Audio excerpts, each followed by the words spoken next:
Olá, estamos estudando as profecias de Daniel e chegamos aqui no capítulo 9, quando fala a famosa profecia das 70 semanas de Daniel. Até aqui Daniel tinha tido aquela primeira visão do sonho de Nabucodonosor, da estátua que simboliza os reinos desse mundo, né, da pedra que é tirada da montanha sem auxílio de mãos e derruba a estátua, e os reinos desse mundo caem quando o reino de Deus toma posse de todas as coisas.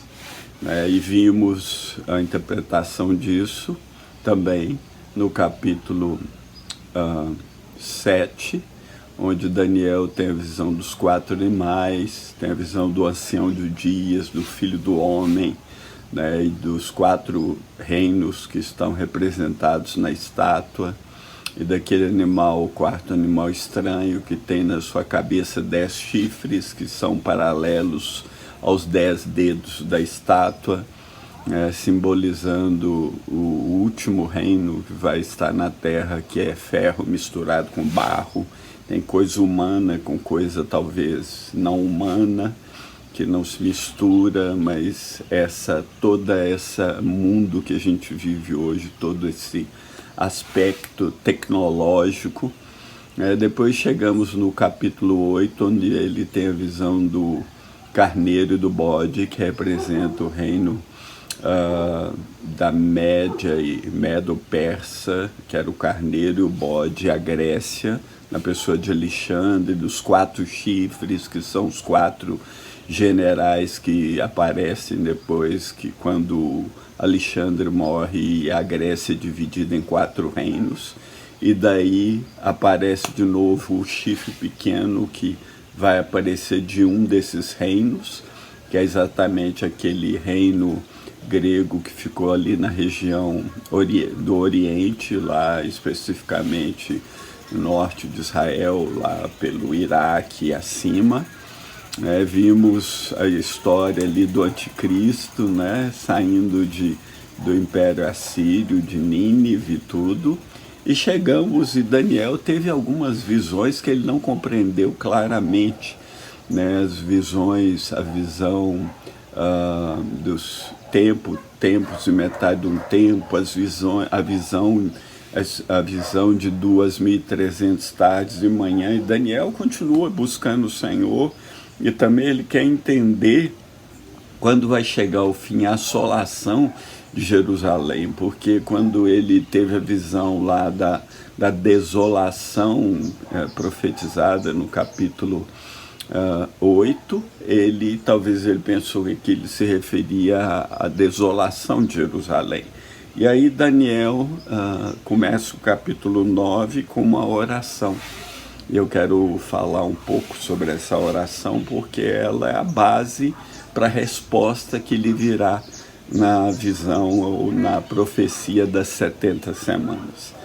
E assim ele começa o capítulo. No primeiro ano de Dario, filho de Assuero, da linhagem dos Medos, o qual foi constituído rei sobre o reino dos caldeus, no primeiro ano do seu reinado, eu, Daniel, entendi pelos livros que o número dos anos de que falara o Senhor ao profeta Jeremias, em que se haviam de cumprir-se as desolações de Jerusalém, era de 70 anos. E eu dirigi o meu rosto ao Senhor Deus para o buscar com oração e súplicas, com jejum e saco e cinza.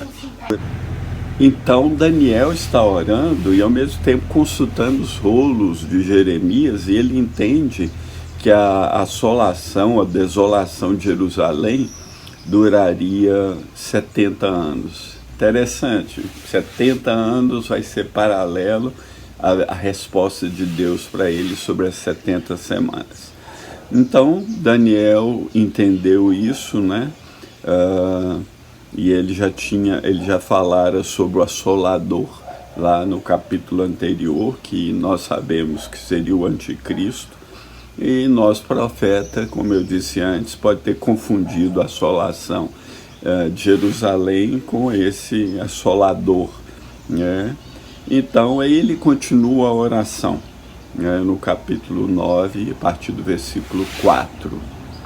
E orei ao Senhor, meu Deus, e confessei e disse: Ah, Senhor, Deus grande e tremendo, que guardas a aliança e a misericórdia para com os que te amam e guarda os seus mandamentos.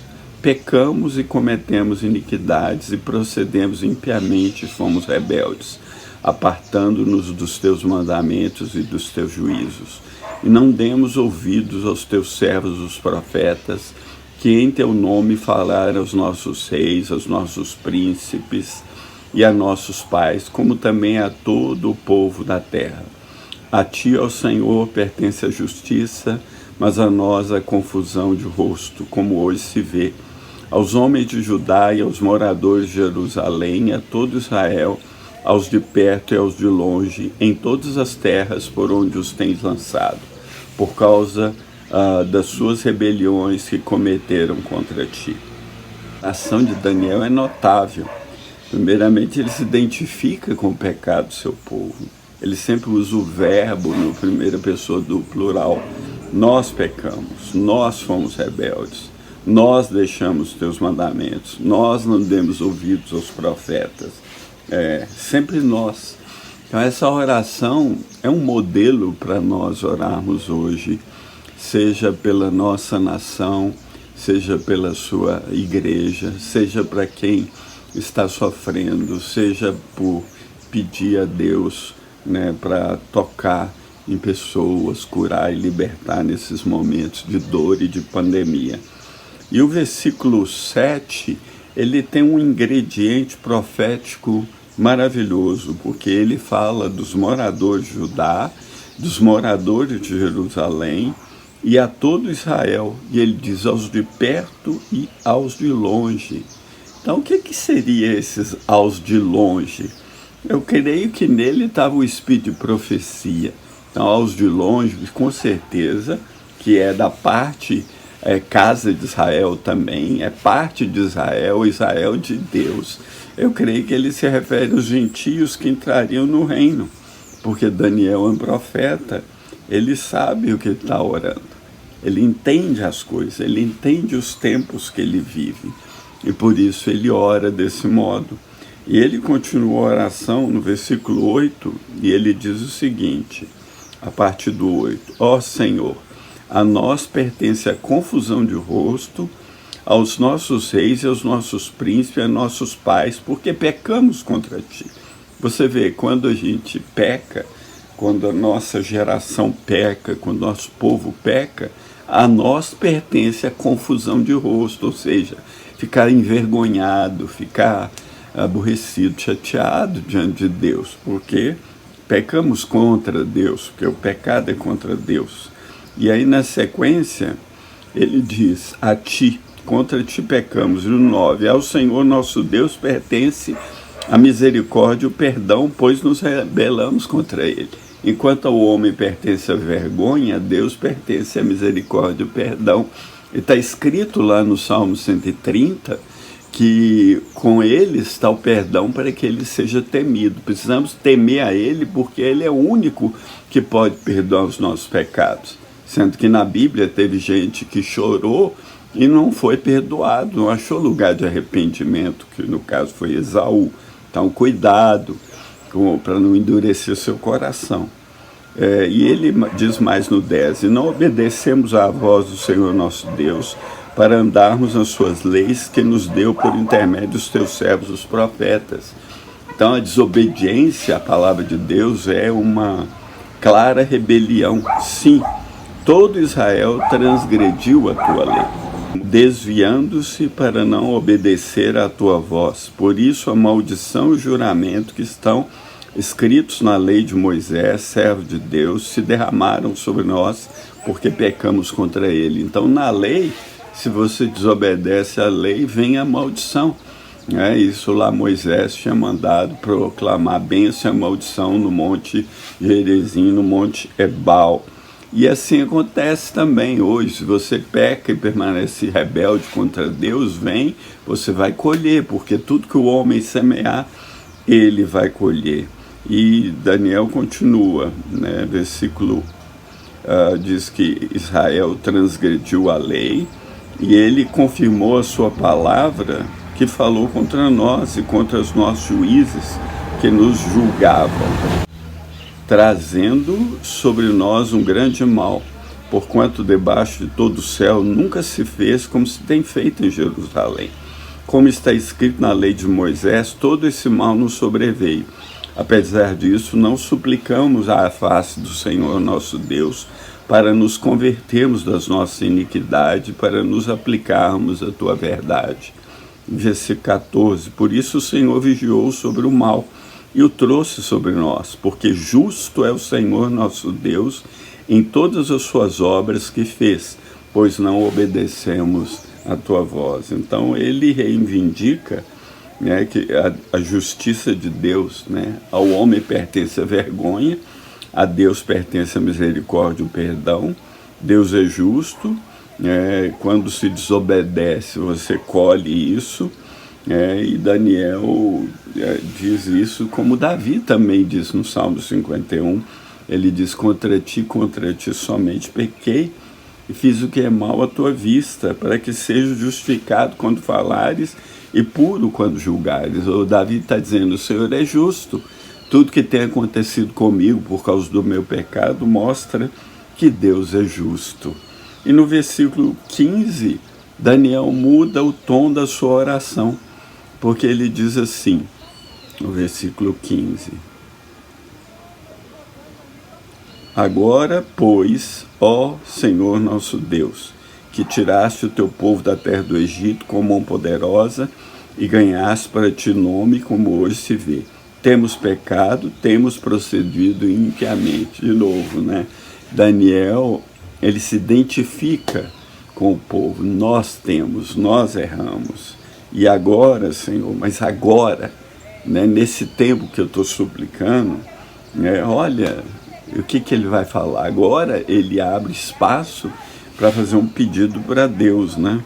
E ele diz no 16, ó Senhor, segundo todas as tuas justiças, aparte a tua ira e o teu furor da tua cidade Jerusalém, do teu santo monte, porque por causa dos nossos pecados e por causa das iniquidades de nossos pais, tornou-se Jerusalém, o teu povo, uma vergonha para todos que estão ao redor de nós. Então, quando nós pecamos, a gente se torna uma vergonha para aos que estão ao redor de nós. Quando nós não representamos bem o nosso Deus, a gente fica envergonhado. E isso aconteceu com o povo de Israel quando foi para a Babilônia. Eles fizeram com que os gentios, né, com aquelas nações, blasfemassem o nome de Deus, porque é esse o povo que dizia que o Deus deles é o único Deus, mas nosso Deus aqui, o Marduk, é mais poderoso que o Senhor Deus deles, e aí isso causava uma blasfêmia. Agora Daniel está pedindo perdão, porque aquilo aconteceu por causa do juízo de Deus sobre Israel, por causa do pecado. Assim acontece também na nossa vida, assim acontece no nosso mundo, assim tem acontecido nos dias de hoje, quando muitos acham que a ira de Deus não vem como juízo sobre as nações, sobre os povos, mas vai vir, está profetizado no Apocalipse. Paulo também fala disso em Romanos 1, que a ira se manifesta dos céus contra toda impiedade e injustiça dos homens que detêm a verdade e injustiça. Então eu quero terminar essa primeira parte pensando como é importante a gente orar, como Daniel orou, nos humilharmos, nos arrependermos dos nossos pecados, porque quem sabe se Deus não pode perdoar e trazer e deixar uma bênção verdadeira sobre a nossa vida, em nome de Jesus. Fica na paz, um grande abraço, dê um like aí, inscreve no canal, compartilha, porque eu vou continuar sobre essa oração.